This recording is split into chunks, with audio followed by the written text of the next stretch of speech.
Nous venons d'avoir les résultats de ce premier tour de l'élection présidentielle avec un très bon score au niveau national pour François Hollande, puisqu'il est en tête largement devant Nicolas Sarkozy et que aujourd'hui il est à l'évidence le mieux placé pour remporter cette élection, rassembler la gauche, comme il l'a souvent dit, et rassembler ensuite les Français. À Saint-Étienne, le score est également très flatteur, presque 33%, 10 points de plus que Nicolas Sarkozy, donc une vraie reconnaissance pour le programme bien sûr de François Hollande, pour les soutiens que nous lui avons apportés durant toute cette campagne, et puis un score du Front National qui est un peu plus bas que le niveau national, avec 1 point ou 1,5 point de moins, et ça c'est réconfortant. Ça veut dire que dans notre ville il y a une résistance à ces idées nauséabondes qui se développent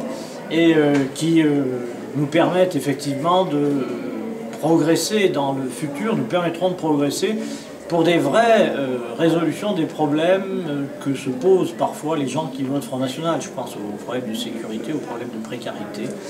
à d'autres questions aussi, mais on ne peut y répondre que dans le cadre des valeurs républicaines et pas en jetant l'anathème sur tel ou tel.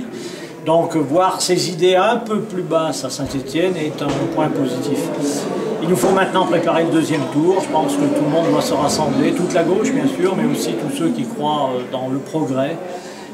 social, dans le progrès humain, pour battre Nicolas Sarkozy et entamer une nouvelle étape pour notre pays.